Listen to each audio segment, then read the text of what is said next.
Alright, I'm going to quickly go over both motorcycles so this video is not too long. This is a 2003 DRZ 400S. Street legal, plated, all the stuff's good on it. Has IRC tires. That one's probably 70%, 80% left. It's in good shape.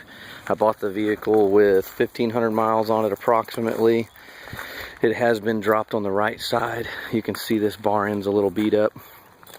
And I scraped some paint off of the handlebar to see if it was cracked or not, and everything looks good. It's not rusting or anything. It's got a fold-away mirror, a KTM style mirror, factory seat. It is not lowered. It has the aluminum covers on the side to protect the engine if it does get dropped, which it did its job. IRC tire on the rear, somewhere in the neighborhood of 60% approximately. The chain is new. It's nothing fancy. It was a cheap, probably $60 RK chain, and I replaced the factory one that was really bound up. Does need some lubricating at the time. The coolant jug is also new. It was cracked when I bought it. Another aluminum case cover right here. The carburetor is factory. The fuel lines had that filter put in. As far as aftermarket parts, this one is pretty much stock. I believe I have some 2-inch lowering links for it if need be. The mileage currently is 2640, and I've owned it in somewhere in the neighborhood of a couple years. And it also has this muffler cap that makes it sound a little better. Let me start it real quick. The controls are worth mentioning. I've got a regular control here and a short control here. I personally like short controls. My wife was riding the other bike and I swapped one of the controls so I can, whichever way you like, I can give you 2 short controls or 2 long controls. It doesn't matter to me. I also have disabled the starter kill on the kickstand and the starter kill on the clutch because I don't care to mess with them. So as long as it's in neutral and the red button is on, it starts right up. It doesn't like running cold. It boggles a little bit, but once it's warmed up, it's fine.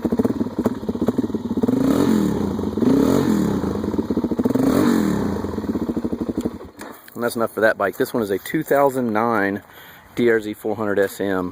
I've got some strange tires on it right now. It's a Pirelli off-road rear tire on the front, and I believe that's a Shinko on-off rear tire, like a 50/50. I have some extra tires with it. I have the matching Shinko for the front. I've got another IRC for the front. The rear one I already went through. And I don't remember what this thing is, but it matches that goofy Pirelli rear if you're going to be doing a lot of off-roading. Well, this is actually going to be the rear. The other one's on the front. This is my commuter. It's got a windscreen. I got both the mirrors on it.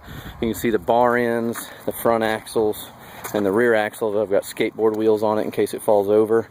It has a 1-inch lowering link right there.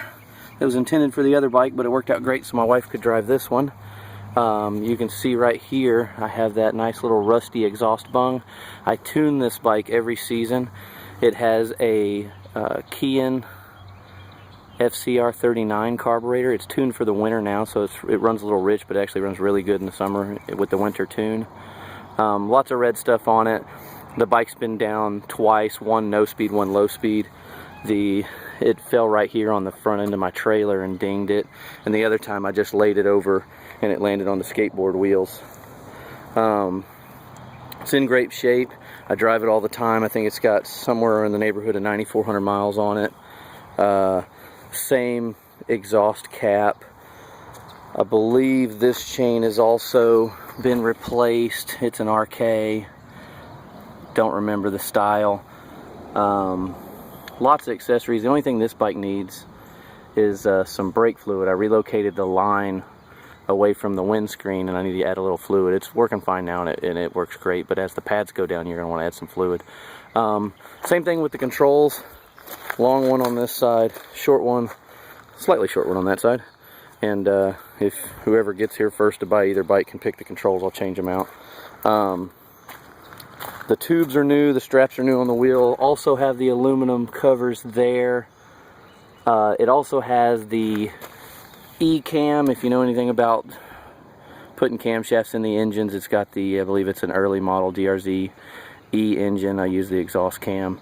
This is the one that has all the aftermarket stuff and been worked on, and it's really tuned up and runs nice. It's got a 41 tooth sprocket, I believe, in the rear, and I have an extra 15 or 14. I can't remember what's on the front. I'll have to look. And I also have another 39 for the rear if you really need highway mile per hour. With the current tire size, the speedo doesn't read correctly, but it'll do somewhere in the neighborhood of 85, which I bet with the correct tires on it, so the speedo read right, it'll sneak up on 100. That's probably it. Let me start it up as well. Same thing about the safeties. No starter, no kickstand kill, no clutch kill.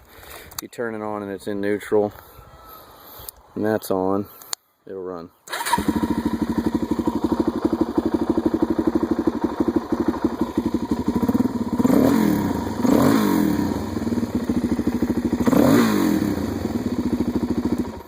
I just noticed right here I got some Velcro on the side of the tank, and this wiring here, I have heated gear for riding in the winter.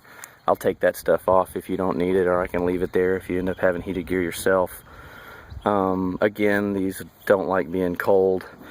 This has a little adjuster for the idle circuit that I put on here. It's called a Flex Jet for tuning the carburetor. And that's pretty much it. Both of these motorcycles will be available until approximately June 5th, and then they're going out of state. Thank you.